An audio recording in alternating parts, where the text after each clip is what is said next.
Today's video is a tutorial on how to create perfect panoramic stitches every time. I talk you through the gear, settings, post-processing, and of course what to avoid. Let's get into the video. Well, good morning everybody, welcome to today's video. Out of respect for the panoramic photographs we're going to be taking today, I thought I would shoot today's episode in widescreen. So today I'm shooting on an anamorphic lens which is super wide. If you're watching this on a phone or a small screen, make sure you turn it sideways to really appreciate my hard work.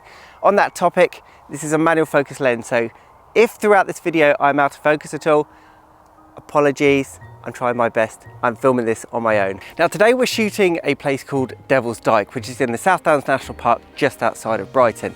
I've been here a couple of times, varying conditions at sunrise and sunset. So at sunrise, I got conditions where it was okay, it's kind of like a pinkish, purplish sky. The other time I came, it was too misty, first world problems, hey? But the thing is, the mist did not burn off. We were here for a good 2 hours and the mist just lingered. And I've also been here for sunset 2 times, I think. So I've got a selection of images from this location. And the reason that this is great for panoramic stitching is because this is such an open vista and everything is predominantly quite far away. So it's kind of hyperfocal distance situations. But before we delve into the technical elements of how you take panoramic images, why would you want to take a panoramic photograph? Well, first of all, there is the added benefit of resolution, because if you stitch, say, 5 or 10 images together, you end up with a humongous resolution file. That gives you cropping capabilities, and it also means you could print it massive. The second reason why you might want to do a panoramic stitch is a genuine reason why I turned up here with the wrong lens.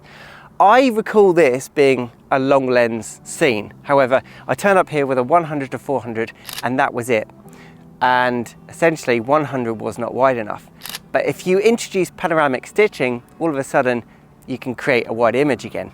The third reason, which is really interesting, if you were to shoot this with a wide angle lens, essentially the distant background would become very, very small. The foreground would be distorted and you would lose the depth in the photograph. When you do a panoramic stitch and you're shooting at longer focal lengths, it compresses perspective, and even though you can see a wide vista, you get a much better perspective.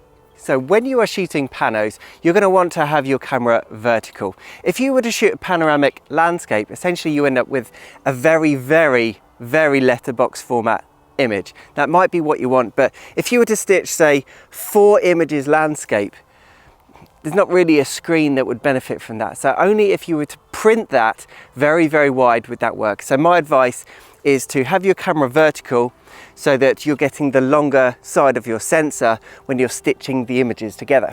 The easiest way of having your camera vertical is to get an L bracket. You can see here I've got one from SmallRig.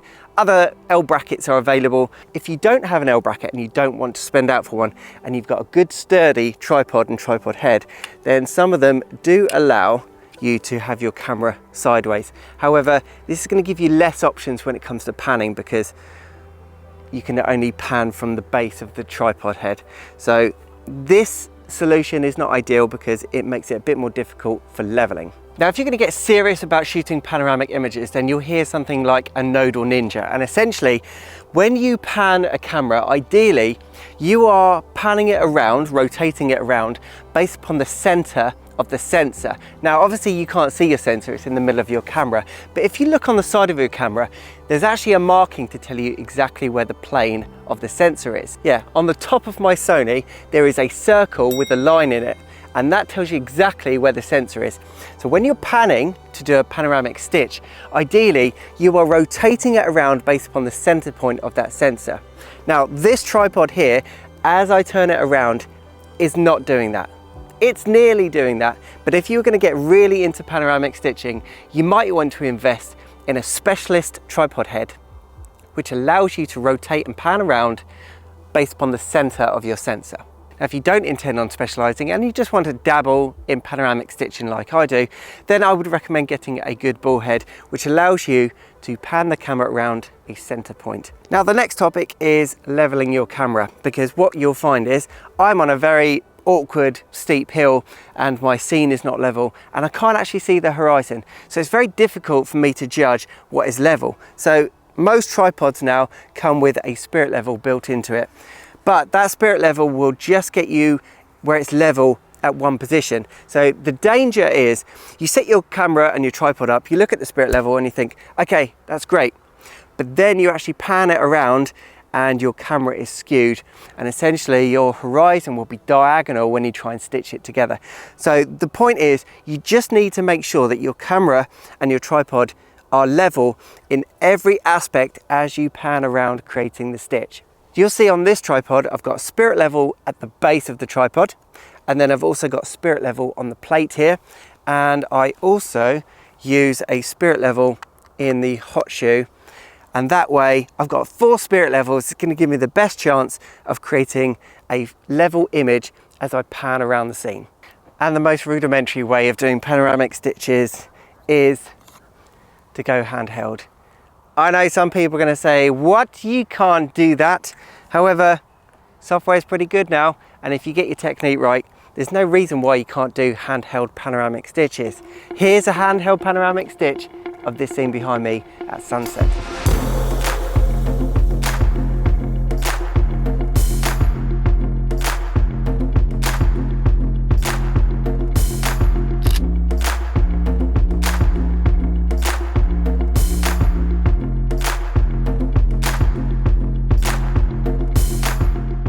Now, in terms of settings, you're going to want everything absolutely manual. Don't even consider aperture priority or shutter priority. Everything needs to be consistent throughout the entire pan. But essentially, you are looking for manual absolutely everything, and that includes focus and white balance. You don't want the focus to change between your images because the software is going to really struggle trying to put that together. In terms of exposure, because when I was here at sunset, the sun was setting over there.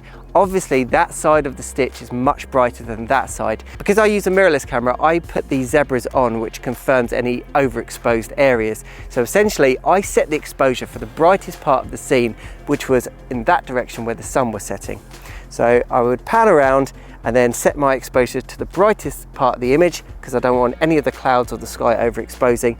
And then that is what dictated my settings. Now, if you wanted to complicate things a little bit further, you could bracket images as you pan around. If the dynamic range of this scene was too much for your camera and you didn't want to compromise by just having underexposed scene just to avoid clipping of the clouds, but take into consideration that your computer's going to choke on all these files. If this was a 9-image stitch and you composited 3 bracketed images for each one, you're going to end up with a very, very large file.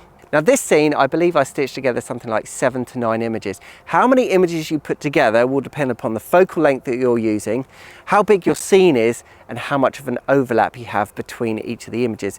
Typically, you want about 25% overlap between the images. It gives the software something to kind of glue everything together.